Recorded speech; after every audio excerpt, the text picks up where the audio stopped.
یہ حضرت محتمیم صاحب رحمت اللہ تعالی علیہ، میں کبھی ان کے احسان کو بھول نہیں سکتا ہوں، کبھی میں بھول نہیں سکتا ہوں۔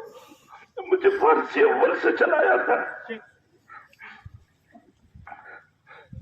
میری شادی بھی نہیں ہوئی تھی، مجھے کتب خانہ حوالے کیا مدرسے کا، مجھے کہا یہی تیری درسگاہ، یہی تیرا روم رہنے کا، اسی میں تجھے رہنا ہے، اور مجھے کہا رات بھر کتابیں دیکھ۔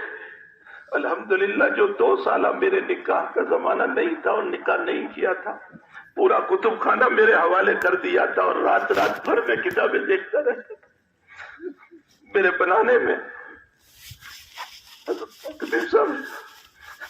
میں اس کو کبھی نہیں بھول سکتا۔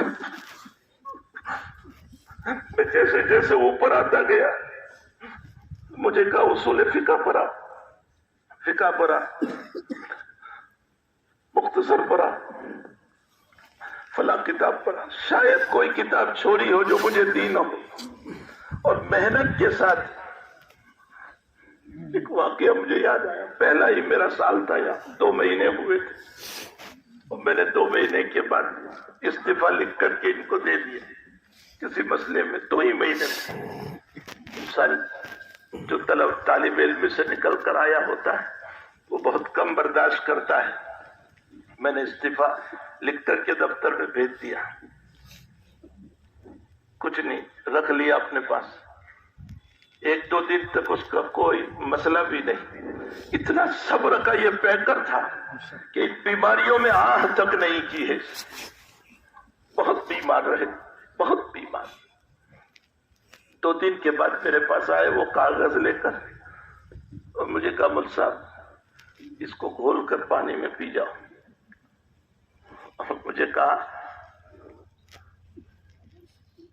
وہ جملہ مجھے یاد ہے کہ اس طرح حالات سے گھبرا کر استعفیٰ نہیں دیا کرتے، ورنہ صحابہ کے اوپر تقریریں کرنا بند کر دو۔